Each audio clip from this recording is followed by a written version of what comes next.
Garmagat, Chair, and thank you to Bernard and to Marie and to Tracy for your contributions. I suppose to me, because I wasn't on this committee the last time around, I'm learning a lot from your contributions.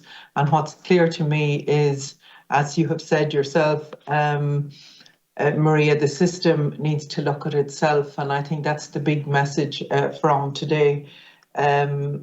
And we need to look at the reasons why the previous strategy didn't get implemented, whose responsibility, and why was it because it's doing a new strategy as it is now, and then us having an implementation deficit again can't be allowed to happen. Congratulations, Tracy, on your first class honours degree, and also to David Joyce, first class honours in his masters. I think that's a fantastic achievement. And I suppose the first, I might ask a couple of questions, and then each of you might come back. And I just wanted to ask you, Tracy, was there one significant thing that was different in enabling you to reach your potential as you have done so far? I'm not sure what your plans are for the future, but in achieving what you have achieved so far, if there was one thing that made a difference, whether it be a teacher or a school or what was it? But my area of interest is higher education in particular, and in a response to a question of the Minister for Further and Higher Education, of Simon Harris, he informed me that there were 48 new entrants of students to higher education who identified themselves as travellers in the academic year 2019 and 2020. And this is significantly below the 80 new entrants target that was set in the National Access Plan in 2015. Now, in that document, it states that the numbers of travellers progressing to third level was so low that they used numbers rather than percentage figures. So the target was to go from the 35 to 80 over the lifetime plan that has now finished. Given that the department is in the process of forming a new national access plan, what should those targets be? Maybe I'd ask Maria. Apologies for that. And why do you think that we fell so short of reaching the last very modest target there? Maria, just in terms of your opening statement, and you referred to it a bit later on, to ensure the full access to education and lifelong learning, grants should be made available to all traveller students. Maybe you could just elaborate on this and provide further detail on why you feel the means-tested SUSI grants are not working for traveller students. So I have some more questions, but maybe if I could give you time, maybe just to answer those. Thanks. Thanks, Rose Conway, and I'm really sorry my Wi-Fi dropped as you were asking your questions, so I'll answer best as I can, but I may have missed some of the context. Just in relation to the grants being made available, I mean, I think it was said earlier that over 80% of travellers are unemployed, and there is a real, crisis in relation to, the need for a strategy to address that as well. But that aside, over 80% of travellers. You also have multiple intersections of inequality and disadvantage. And you have also travellers are not coming to the third level education system kind of from an intergenerational perspective. So when you have, when you have decades of inequality and disadvantage in relation to education, and when you combine that then with high unemployment rates and poverty, then, you do need to put in place very specific targeted measures to ensure that, the monetary factor will not be a barrier to travellers engaging in third level and completing. Sorry, maybe just a couple of examples. I just need to have in my head examples of specific grants that would be really useful, just tangible things. Well, I mean, obviously, in terms of grants that covers fees and registration, if travellers, for what I will say, have survived second level education and primary and arrive at a door of a third level institution, the the worst thing you can look at is bogged down in red tape and all of the procedures and the hoops that they've to jump through. We know that there are grants available with regard to, students who are coming from disadvantage and marginalisation. But, a lot of those kind of those kind of hoops need to be removed from the system, and straightforward grants being made available that will cover fees, that will also cover, if you're talking about more women going into the third level education system, and family commitments, so supports and resources that will allow that to be addressed as well, particularly traveller women who are lone parents and engaging in the education system as mature students. There's significant financial burdens on them, and a system that has easy, accessible resources or supports available, really important. And also, the final point I'll make on that as well is that, for travellers who are in the third level system, and it won't be for all of them, where there's need for support and resources around kind of the academia side of it, it's important that those are available as well.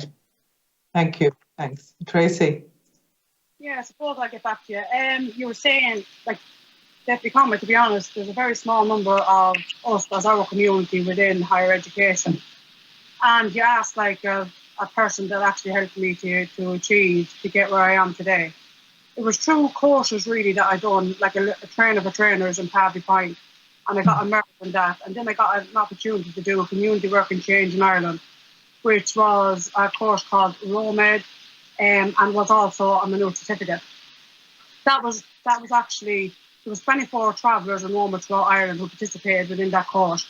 It was from that course, really, that put the fire in my belly and empowered me to go forward. It gave me that taste of education that I missed out for so long in years.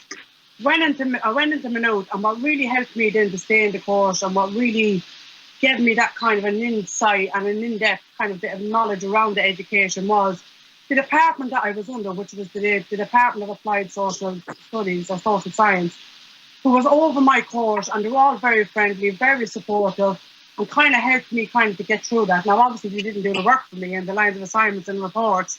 I was left doing that myself and through COVID. But look, I got through it fine. I am where I am today, but I have to say, if it wasn't for them courses that really empowered me and put that fire in my belly, I don't think, if I'm to be honest, that I'd be where I am today. I suppose another thing you were saying, that I don't know where you're actually going to head, like in the future, what my plans are. Being within college really opened my eyes and got me to kind of understand, getting actually other experience from other minority groups, other marginalised and disadvantaged groups. It made me realise, as a travel woman sitting here today, there's no better place to be than in your own corner, with your own community, challenging the inequalities that we face as a whole and fighting for our own basic human rights. So that's what I'd be planning for the future. Thank you, Tracy. And I should acknowledge as well, I know Eileen cannot contribute today, Eileen Flynn, but I know she's questions submitted. But to acknowledge the difference that she has made on the committee here in education, and we are continuously learning from her. And you have a great voice in her as well here in holding people to account. And that is just really, really important, and it will be so important as going forward with a new strategy or whatever as well. And I know with the forthcoming legislation as well. So I just wanted to acknowledge that. My time is probably up, Chair. I wanted to ask around further education. I'll allow you a minute and a half, Deputy, because I have allowed latitude to other members because other members have given up the slots.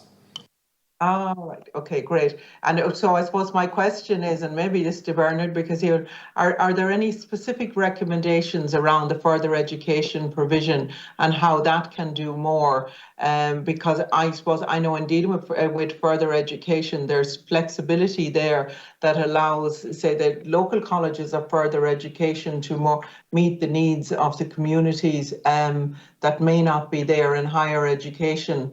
But do you believe that strengthening the pathways to further education and indeed to higher education, as was outlined as well in terms of Tracy, of how that would benefit?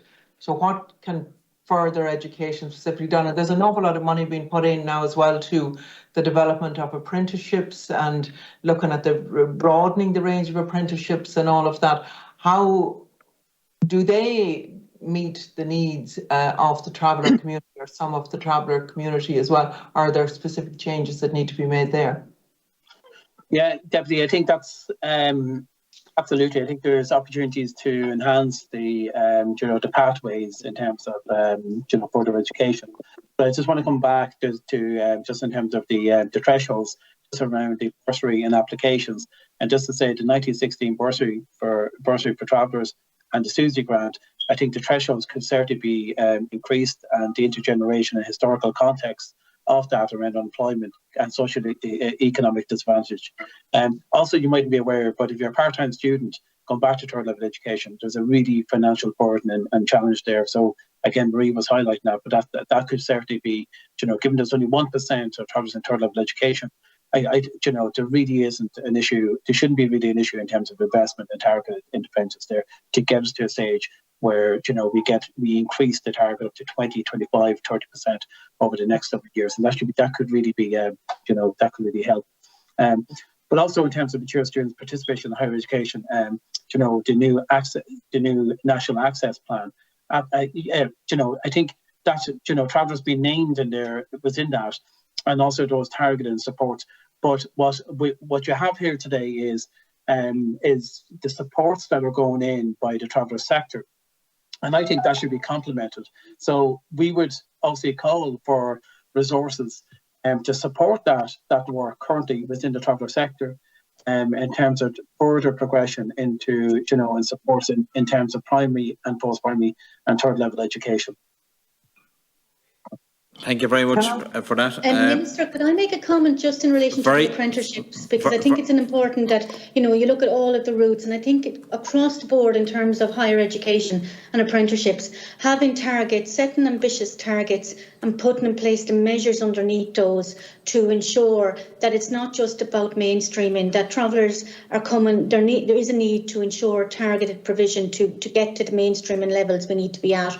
But in relation to apprenticeships, it is another route in terms of young travellers, in particular access and skills and trades and professions. But it's really important that, that it's looked at from, the gender perspective, that it includes travellers in the design of the apprenticeships, that participating bodies and businesses are compliant with public sector duty, that there's anti-racism training. And also, the state done some work a number of years ago in looking at apprenticeships and looking at making them more kind of gender, traditional apprenticeships that were more male dominated. How do you get more women into those?